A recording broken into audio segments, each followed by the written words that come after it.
بسم اللہ الرحمن الرحیم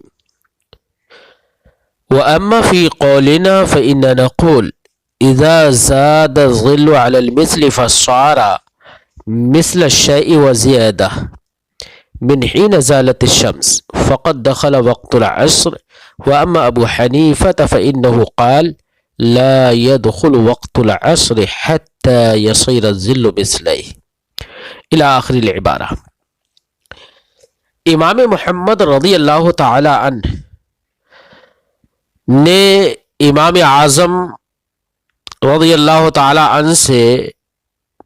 قریب اس کتاب میں 20 مسئلوں میں اختلاف کیا ہے. انہی مسائل میں سے ایک مسئلہ یہ بھی ہے کہ امام محمد رضی اللہ تعالی عنہ اس بات کے قائل ہیں کہ ظہر کا وقت ایک مثل ہونے پر ختم ہو جاتا ہے، ایک مثل سایہ ہونے پر، اور عصر کا وقت شروع ہو جاتا ہے. جبکہ امام اعظم رضی اللہ تعالیٰ عنہ اس کے قائل ہے کہ جب سایہ اصلی کے علاوہ 2 مثل سایہ ہو جائے تو ظہر کا وقت ختم ہوتا ہے اور عصر کا وقت شروع ہوتا ہے. تو امام محمد رضی اللہ تعالیٰ عنہ نے اس میں اختلاف کیا تو اپنے قول کو بیان کرتے ہیں. پہلے تو فرمایا تھا کہ یہ قول ہے امام اعظم ابو حنیفہ رحمۃ اللہ تعالی علیہ کا وقت عصر میں، وَكَانَ يَرَى الْإِسْفَارَ فِي الْفَجْرِ، اور وہ فجر میں اسفار کے قائل ہیں. وَأَمَّا فِي قَوْلِنَا، رہا ہمارے قول میں، یعنی امام محمد رضی اللہ تعالیٰ عنہ اپنا قول بیان کر رہے ہیں کہ ہمارے قول میں فَإِنَّا نَقُولُ، تو ہم کہیں گے اِذَا زَادَ الظِّلُّ عَلَى الْمِثْلِ، جب سایہ اصلی کے سوا ایک مثل پر بڑھ جائے، فصارا مثل شے، تو وہ شے کے ایک مثل ہو جائے اور کچھ زیادتر اور کچھ زیادتی ہو جائے، تو یہی ظہر کا وقت ہے. یہاں پر ظہر کا وقت ختم ہو گیا. کہاں سے شروع ہوا تھا؟ من حین زالت الشمس، اس وقت سے جب کہ سورج زوال پذیر ہوا تھا، تو وہاں سے یہاں تک ظہر کا وقت ہوا. اب جیسے ہی ظہر کا وقت ہوا، جیسے ہی ایک مثل سایہ ہوا، کچھ زیادتی ہوئی، فقط دخل وقت العصر، تو اب عصر کا وقت داخل ہو گیا. واما ابو حنیفہ فانہ قال، رہے امام اعظم ابو حنیفہ رضی اللہ تعالی عنہ تو انہوں نے فرمایا لا يدخل وقت العصر حتى يصير الظل مثله، کہ وقت عصر تب تک داخل نہیں ہوتا جب تک کہ سایہ 2 مثل نہ ہو جائے. یعنی جب سایہ 2 مثل ہوگا تب وقت ظہر ختم ہوگا اور وقت عصر داخل ہوگا. تو امام محمد رضی اللہ تعالیٰ عنہ نے امام اعظم سے اس مسئلے میں اختلاف کیا. امام محمد رضی اللہ تعالیٰ عنہ کی اپنی یہ عادت ہے، جب وہ کسی مسئلے کو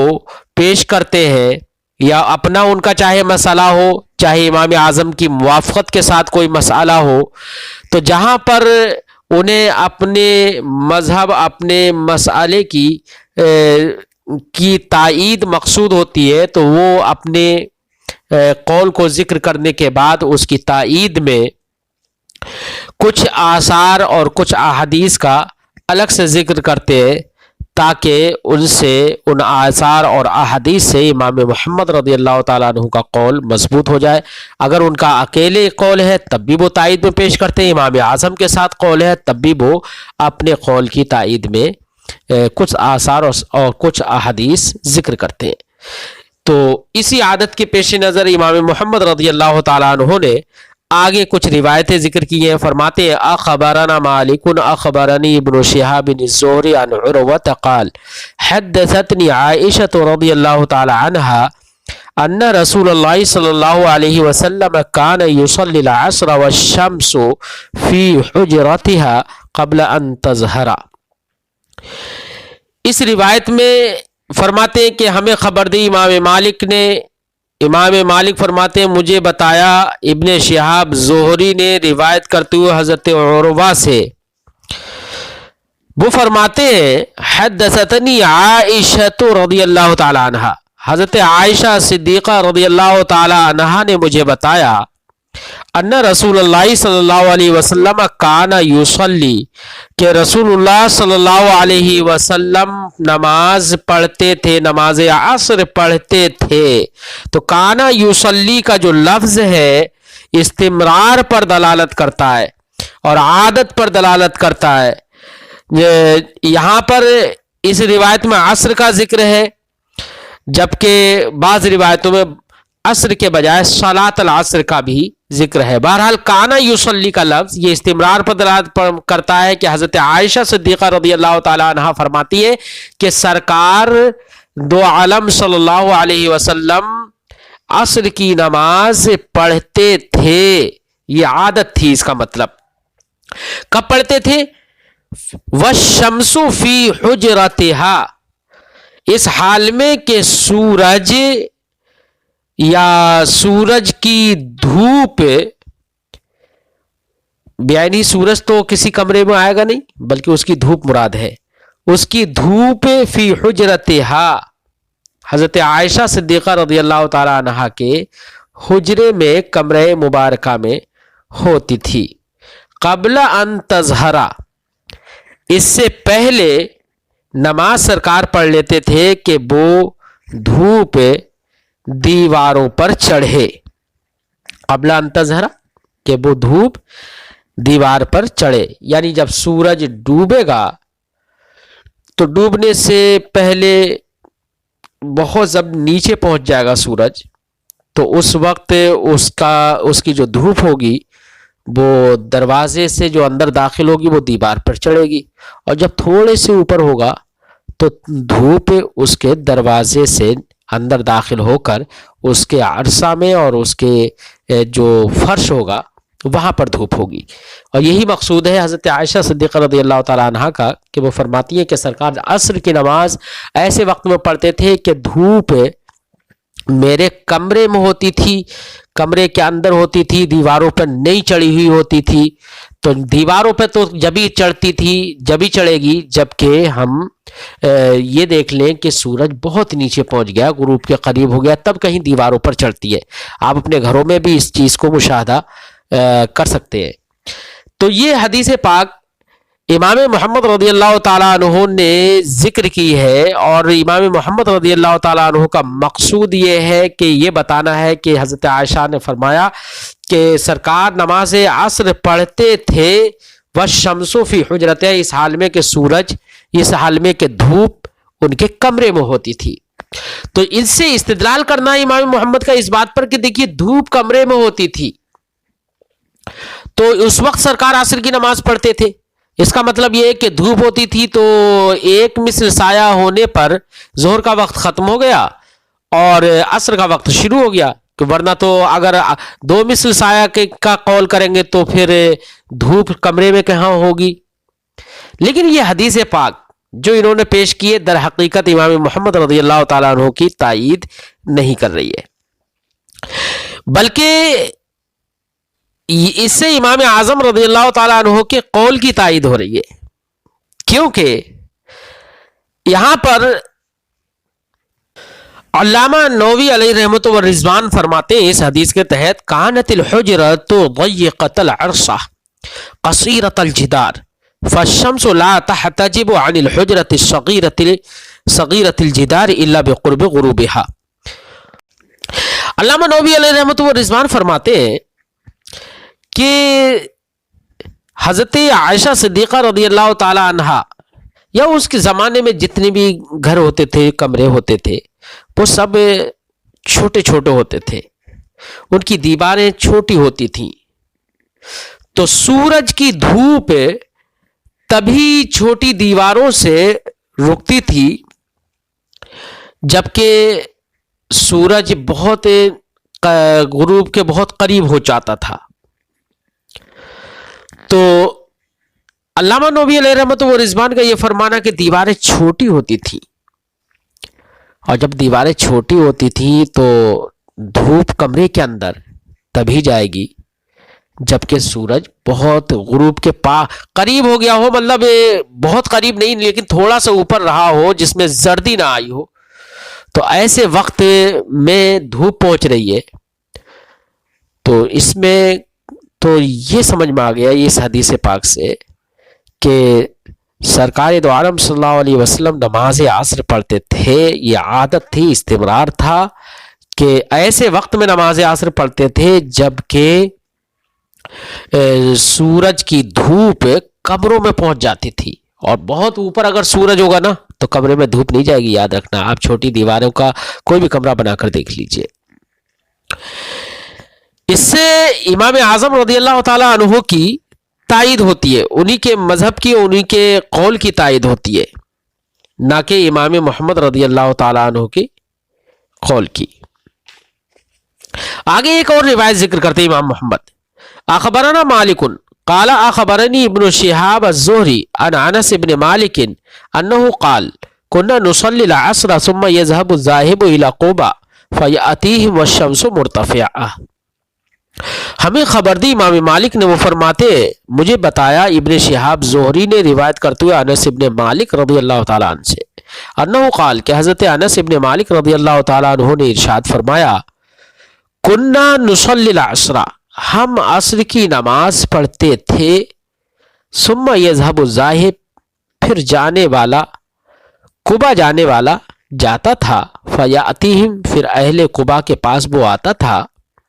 اس حال میں کہ والشمس مرتفعہ، کہ سورج کی دھوپ یا سورج چڑھا ہوا ہوتا تھا، دھوپ پھیلی ہوئی ہوتی تھی۔ تو یہ روایت میں حضرت انس ابن مالک رضی اللہ تعالیٰ عنہ فرماتے ہیں کہ ہم عصر کی نماز پڑھتے تھے کہ جب جانے والا قبا چلا جاتا تھا۔ امام محمد رضی اللہ تعالیٰ عنہ کا اس حدیث پاک سے استدلال اس طور سے ہے، وہ کہتے ہیں کہ دیکھیے قبا جو کہ مدینہ منورہ سے 3 میل کی دوری پر بستی تھی، جگہ تھی یہ، تو جانے والا عصر کی نماز پڑھ کر وہاں چلا جا رہا ہے، اور وہاں پر جب پہنچ رہا ہے تو سورج تب بھی چمک رہا ہے، بلند ہے سورج، تو اس کا مطلب یہ ہوا کہ عصر کی نماز بہت پہلے پڑھ لی، ظل ایک مثل سایہ ہونے کے بعد ہی عصر کی نماز پڑھ لی، تبھی تو اتنی دور گیا۔ اور تو ہم امام محمد رضی اللہ تعالیٰ عنہ سے ہم یہ کہیں گے کہ دیکھیے 3 میل کی دوری پر قبا ہے مدینہ منورہ سے، اور مدینہ منورہ کی مسجدوں میں یا مسجد نبوی میں یہ نماز پڑھتے تھے۔ اب وہاں سے نماز پڑھ کر قبا جاتے تھے، جانے والا قبا جاتا تھا، تو قبا جانے کا 3 میل کی دوری پر قبا ہے، تو یا تو پیدل جاتا تھا جانے والا، یا سوار ہو کر جاتا تھا، اور وہ گھوڑوں کا زمانہ تھا، اونٹوں کا زمانہ تھا، تو قریب یہی ہے کہ اونٹ یا گھوڑے سے جاتے تھے۔ اب 3 میل کی دوری کا فاصلہ طے کرنا شاید میرا خیال ہے کہ یہ 25 سے 30 منٹ میں آسانی سے ہو سکتا ہے۔ جب 25 سے 30 منٹ میں آسانی سے گھوڑا یا اونٹ کے ذریعے سے اور کم میں ہو سکتا ہے، پیدل بھی آدمی تقریباً آدھے گھنٹے میں تو یہ طے کر سکتا ہے۔ تو اب آپ اس میں یہ جو بتایا گیا ہے والشمس مرتفعہ، سورج یہاں پر چمک رہا تھا، بلند تھا، تو والشمس مرتفعہ جو مقصود ہے یہاں پر ارتفاع یہ غروب کے مقابلے میں ہے۔ کبھی کبھی ارتفاع لفظ بولا جاتا ہے، اور اول نہار میں جب بولا جاتا ہے تو کہا جاتا ہے کہ والشمس مرتفعہ، تو اس کا مطلب یہ ہوتا ہے کہ سورج ایک نیزہ یا 2 نیزے کی مقدار ہے، اور یہاں پر غروب کے مقابلے میں بولا گیا ہے، تو اس کا مطلب یہ ہے کہ غروب ابھی سورج ڈوبا نہیں ہے، غروب سے پہلے ابھی زرد نہیں ہوا ہے، اور وہ لوگ نماز پڑھتے تھے۔ تو اب اس سے یہ سمجھ میں آیا کہ عصر کی نماز کافی مؤخر کر کے پڑھتے تھے، یہاں تک کہ پڑھنے والا صرف قبا پہنچ پاتا تھا پڑھ کر نماز، اور قبا میں جب پہنچتا تھا تو وہاں پر اہل قبا بھی نماز پڑھتے ہوئے ملتے تھے، جیسے کہ اگلی روایت میں ہے، جبکہ یہ دونوں واقعہ تقریباً ایک ہی ہے، کیونکہ انس ابن مالک رضی اللہ تعالیٰ عنہ سے مروی ہے یہ۔ تو اس سے تو اور یہ سمجھ میں آ رہا ہے کہ